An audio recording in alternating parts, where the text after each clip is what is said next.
Oh, buddy, we're talking Tennessee whiskey.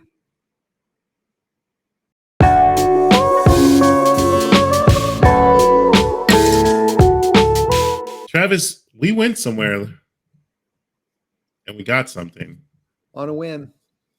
And I think it's the first time we've ever gone to a bottle release. Yes. I don't know why I said it like a question. It is definitely the first time we've ever gone to a bottle release. I think historically. So we're talking about Chattanooga anniversary, 11-year anniversary. Right. Last year, it released. I was coming to Dallas for my sister's graduation, happened to stop at a Specs, was able to grab Travis and I a bottle. This year, Travis and I happened to go to Tennessee and pick up bottles ourselves. Quite a turn of events in only a year. Very much so. And was great. It was a great event and everyone was fabulous there. But we'll tell you a little bit about it. And then if you want more in depth about everything that we did while we were in Tennessee, go check out our podcast. We will be going more in depth with that.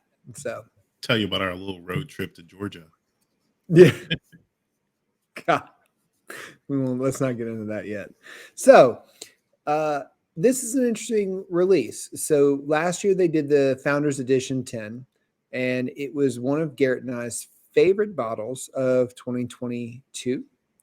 It was kind of like almost like a cigar blend. It really was just fabulous all the way around.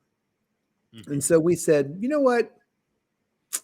We're going to go to the release this year and just see what they're doing. And it didn't disappoint.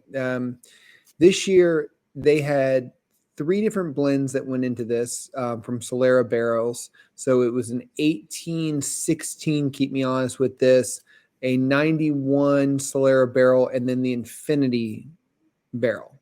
Yes. And all more Solera barrels. And if you don't know what a Solera barrel is, I had to do a little research actually because I had never heard of that. And a Solera barrel is basically where they layer barrels on top of each other. So they let one kind of meld into the next, meld into the next, meld into the next, and they just keep that going. So really interesting process. Got to talk with them about that. And then the Infinity barrel that they're using, they've been doing since they opened. They started an Infinity big ass barrel, which I thought was really cool, and started dumping all their stuff in there. Every little bit goes into it, and it's made this Infinity blend. I thought that was pretty impressive. Yeah, this might be other practices new to us for sure. Yeah. I like the idea of taking something that we do at home. Like I have 2 Infinity bottles behind me, and using it for distribution as they go through their own whiskeys and trials and tribulations of developing it, and as well as part of the experience, they broke it down for all 3 barrels, so we got to taste the 1816, the 91, and the Infinity barrel. And the reason I mention this is because on its own, it is too herbaceous for me. It was my least favorite out of the night. Yes. However, due to the craftsmanship or the team there, once it's introduced to these other 2 barrels, Yep. it complements the blend in such a way that it's unexpected. Like if I gave you the Infinity blend the day it was we were there, I'm sure it's changed since then, and then told you that's what's in this, you'd probably be like, no effing way. But it's interesting because it does come through. You can still taste what Garrett's saying just slightly in the actual blend, in my opinion. The 1816 was fabulous. That was the first one we got to try. And like Garrett said, I agree. We got to try each one individually to kind of see how they blended them together. Their master distiller there, their blender is great. They have a team. I mean, and that's what they talked about, is having a team that does this. The 1816, I would have bought that by itself. Like if they just produced that, that was phenomenal. That was really good. A team of only 15, might I add. I was very shocked that it's only 15 people to make all that magic happen. Yeah. So let's get into this, Garrett. Yeah, I mean, Oh, look at you. I will say the more I open it and I've given out a bunch for people to try, it is really good. And everyone really likes it. And I love that because I think people don't give Tennessee whiskey a fair shake unless it's Jack Daniels. And I think Chattanooga is really great. smells like cobbler. Yeah. Very light Blackberry. oak. Yeah. Blackberry, very light oak, no ethanol burn. Yeah, it's coming in 100 proof. Yep. I should have brought up the mash bill. Oh, it's on the bottom. It's for me, it's light on the nose. It's super inviting. I'm hoping it drops in Dallas so more people can get it. I don't know. We got a very limited release last year, and I know that this has been hyped up this year, so we'll see. But So it's 25% Infinity Barrel, 50% 91, and then 1816 is 25%. So yeah, majority of the 91, which is the staple flagship. But let's get into it. Let's get into this. Now, I think that before I say anything, is that it's weird to know that I already like it. Yeah. You know? It's very good. It's just super approachable. I would say it's so different from last year's, which I mean, of course, they tried to do that. I get a little bit of honeydew and kind of um, a sweetness up front, which is great. This is like strawberry rhubarb with like a big old scoop of vanilla ice cream on top. Mm-hmm. It's Uh, nice. and you're sitting next to your uncle that chronically smokes light tobacco note. But um, it's like it's there, but it's not bothersome. You're not going to get up and move. He's your uncle, for crying out loud.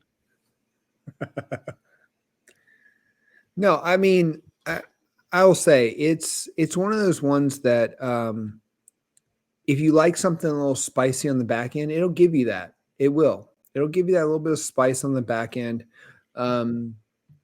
We tried it with water when we were there. I don't really remember what we said about that, Garrett. I'm going to try it again. Can't I'm remember. sorry, I was busy getting a free consultation about my back. Yeah, that's true. So Travis and I went to the water fountain pitcher dispenser, and a neurologist stopped me in my tracks and started asking about my shoulder pain. And I was very confused because one, I didn't have shoulder pain, I had back pain. But after us getting in each other's ears and looking into each other's eyes, we quickly realized what he wanted me for. No, the guy was very nice and very helpful. And if I hadn't just seen my physician, I would have been completely open to anything he wanted to do to me. It's true. So with a little bit of water, it wakes up a little bit more. I will say it's stronger on the nose. It's a little bit more flavorful. So not flavorful in the sense that the other way wasn't a good flavor. It's just, it kind of awakens the bourbon a little bit, just adding a little bit of water.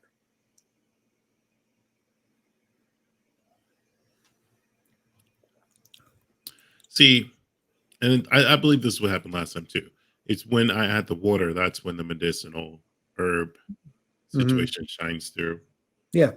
That's what I mean. It gets a little bit more herbaceous. It's definitely more awake, is what I mean. It's like you get a lot more different flavors. The other without the water in it, without it on a cube, you're gonna get the typical kind of whiskey, like non-chill filtered kind of whiskey, like where it's got a good flavor profile. Like Garrett said at the end, it kind of gives you that smoky flavor. This A little bit of water makes it a little bit more herby and a little more fruit forward on the back end to me, but Mhm. it's still very good.